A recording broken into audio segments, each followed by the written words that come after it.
Assalamualaikum warahmatullahi wabarakatuh. Bismillahirrahmanirrahim. Alhamdulillah wassalatu wassalamu ala al-habibil mustafa sayyidina wa maulana Muhammadur Rasulillah wa ala alihi wa itratihi wa ashabihi wa man walah. Alhamdulillah, kita bersyukur kepada Allah, kita bertemu lagi dalam majlis 10 minit bersama Sahih Al-Imam Al-Bukhari radhiyallahu taala anhu. Moga-moga setiap hari yang berlalu di dalam hidup kita tidak akan berlalu kosong. Sebaliknya, kita akan mendengar bicara tentang Sayyiduna Rasulullah sallallahu alaihi wasallam dalam setiap hari yang ada dalam kehidupan kita biiznillah subhanahu wa ta'ala. Kita masih lagi berada di hadis yang ketiga daripada Sahih Al-Imam Al-Bukhari yang masih lagi menceritakan tentang peristiwa pertemuan Sayyiduna Rasulullah sallallahu alaihi wasallam dengan Sayyiduna Jibril alaihi salam di Gua Hira. Hadis yang ketiga ini adalah satu hadis yang panjang yang telah kita bicarakan beberapa majlis sebelum ini, dan sebagai mengambil keberkatan biiznillah kita akan membacakan hadis ini dari awal sehinggalah pada kadar yang akan kita bincangkan pada hari ini, dengan silsilah para guru yang sama menyambung sehingga bertemu dengan Sayyiduna Al-Imam Al-Bukhari Muhammad bin Idris, Muhammad bin Ismail bin Ibrahim bin Al-Mughirah bin Bardizbah Al-Bukhari. Semoga Allah meridai Al-Imam Al-Bukhari, para guru beliau, para murid beliau dan seluruh para ulama kita yang telah bersusah payah mewariskan hadis Rasulullah sallallahu alaihi wasallam sehingga sampai kepada kita. Allahumma amin. Al-Imam Al-Bukhari radhiyallahu ta'ala anhu berkata, Haddathana Yahya bin Bukair, qala haddathana Lays, an Uqail, an Ibn Shihab, an Urwah bin Zubair, an Aisyah Ummul Mu'minin radhiyallahu anha annaha qalat, awwalu ma budi'a bihi Rasulullah sallallahu alaihi wa alihi wasallam min al-wahyi ar-ru'ya as-salihatu fi an-nawmi, fakana la yara ru'ya illa ja'at مثل فلك الصبح ثم حبب إليه الخلاء وكان يخلو بغار حراء فيتحنس فيه وهو التعبد الليالي ذوات العدد قبل أن ينزع إلى أهله ويتزود لذلك ثم يرجع إلى خديجة رضي الله عنها فيتزود لمثلها حتى جاءه الحق وهو في غار حراء فجاءه الملك فقال اقرأ، قال ما أنا بقارئ، قال فأخذني فغطني حتى بلغ مني الجهد ثم أرسلني فقال اقرأ، قلت ما أنا بقارئ، فأخذني فغطني الثانية حتى بلغ مني الجهد ثم أرسلني فقال اقرأ، فقلت ما أنا بقارئ، فأخذني فغطني الثالثة ثم أرسلني فقال اقرأ باسم ربك الذي خلق خلق الإنسان من علق اقرأ وربك الأكرم.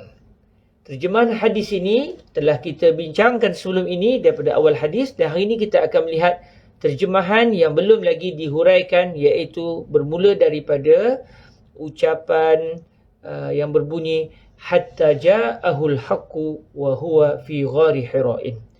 Maksudnya baginda terus berada di Gua Hira sehinggalah akhirnya kebenaran telah pun mendatangi baginda dalam keadaan baginda ketika itu di dalam Gua Hira. Faja'ahul malaku faqala iqra', maka malaikat yang dimaksudkan di sini iaitu malaikat Jibril alaihi salam, malaikat tersebut telah mendatangi baginda. Lalu malaikat itu telah berkata, Iqra', bacalah. Arahan supaya Nabi sallallahu alaihi wasallam membaca. Qal ma ana biqari'in, baginda telah bersabda, saya bukanlah orang yang membaca. Qal fa akhadhani faghattani hatta balagha minni al-jahda thumma arsalani faqal iqra'. Baginda telah berkata, lalu malaikat tersebut telah mengambil saya, lalu malaikat itu telah memeluk saya sehingga pelukan tersebut telah menyampaikan ataupun telah membawa kepada keletihan daripada diri saya. Maknanya malaikat tersebut telah memeluk baginda Nabi dengan pelukan yang begitu kuat, sehingga pelukan yang begitu kuat itu telah menyebabkan baginda merasa keletihan. Kemudian malaikat tersebut telah melepaskan saya. Lalu malaikat itu telah berkata, Iqra, bacalah. Qultu ma ana biqari'in.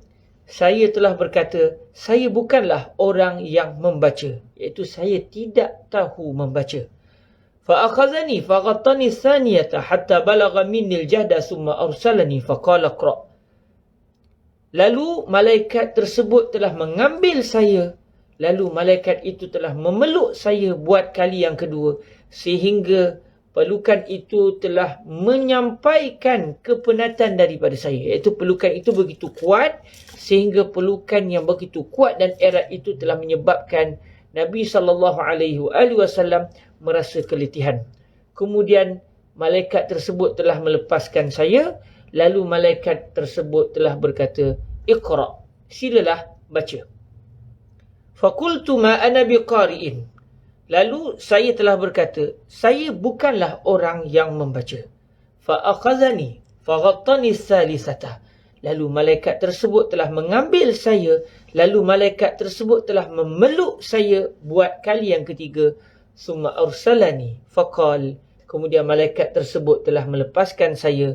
Lalu malaikat itu telah berkata, Iqra' bismi rabbikal ladzi khalaqa. Khalaqal insana min 'alaqa. Iqra' wa rabbukal akram. Bacalah dengan nama Tuhanmu yang telah menciptakan. Dia telah menciptakan manusia daripada segumpal darah. Bacalah dalam keadaan Tuhanmu adalah yang paling pemurah. Itu adalah terjemahan bagi petikan yang telah kita dengar sebentar tadi. Dan saya ingin membawa kepada para hadirin yang dirahmati Allah beberapa fakta yang telah didatangkan oleh Sayyidina Al-Imam Al-Qastallani secara khusus di dalam kitab beliau Irsyadus Sari dalam menghuraikan kenyataan ini.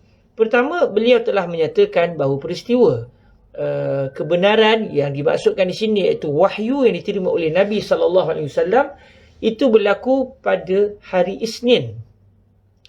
Pada 17 Ramadan ketika baginda Nabi SAW berusia 40 tahun. Atau secara tepatnya 40 tahun 6 bulan.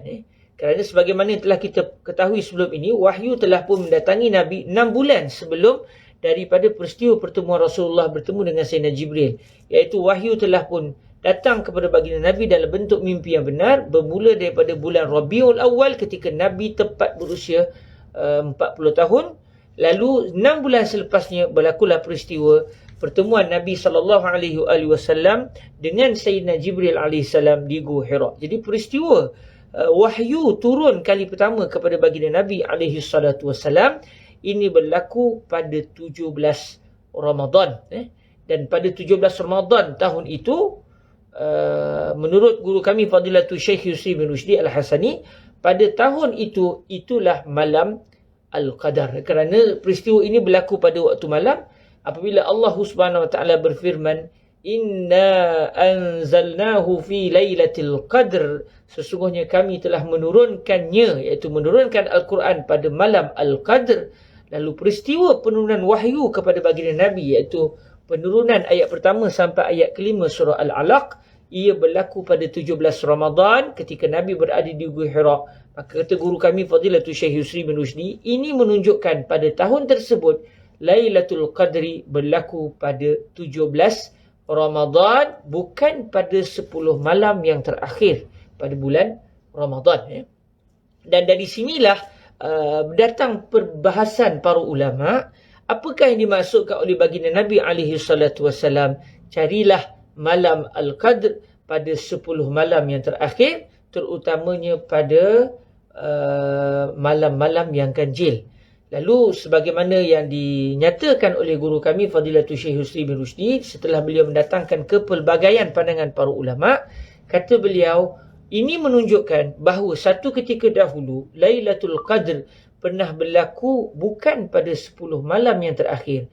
Lalu apabila baginda Nabi SAW meminta kita supaya mencari Lailatul Qadr pada 10 malam yang terakhir, menunjukkan bahawa akhirnya Lailatul Qadr hanya akan berlaku pada 10 malam yang terakhir, walaupun pernah Lailatul Qadr berlaku pada 17 Ramadan pada hari Isnin, pada malam Isnin, sewaktu baginda Nabi berada di Gua Hira. Dan dalam masa yang sama, 17 Ramadan pernah berlaku Lailatul Qadr, akhirnya 10 malam yang terakhir itulah waktu Lailatul Qadr. Akhirnya pun begitu, kata guru kami Fadilatul Syekh Husri, tidak semestinya hanya pada malam tertentu. Bahkan mungkin tahun ini pada malam sekian-sekian, pada tahun akan datang pada malam yang sekian pula, tetapi berada pada 10 malam yang terakhir dalam bulan Ramadan. Pun begitu, kata guru kami Fadilatul Syekh Husri bin Rushdi,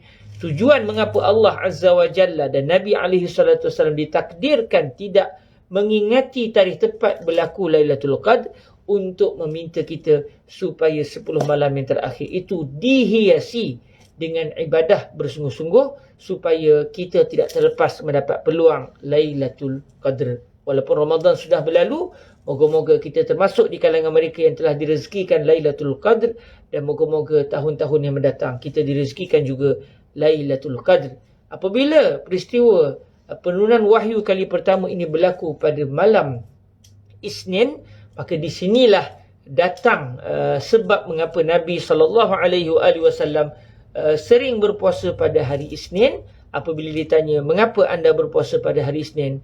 Nabi menyatakan, kerana pada hari Isnin lah saya telah dilahirkan, dan dalam masa yang sama pada hari Isnin jugalah saya telah diberikan wahyu oleh Allah, iaitu merujuk kepada peristiwa 17 Ramadan tahun ketika Nabi berusia 40 tahun. Dan kalau kita lihat secara tepat, ketika itu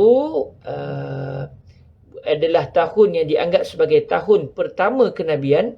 Tahun pertama kenabian kerana sebelumnya tidak dianggap sebagai tahun pertama kenabian.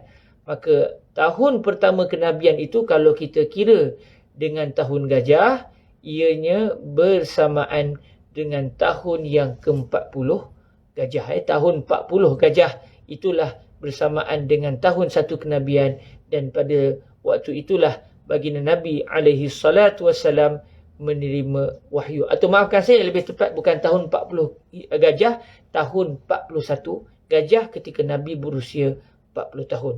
Jazakumullahu khaira. Moga-moga dalam jalangan Allah besok kita akan huraikan lagi peristiwa mengapa Sayyidina Jibril memeluk baginda Nabi dengan begitu erat.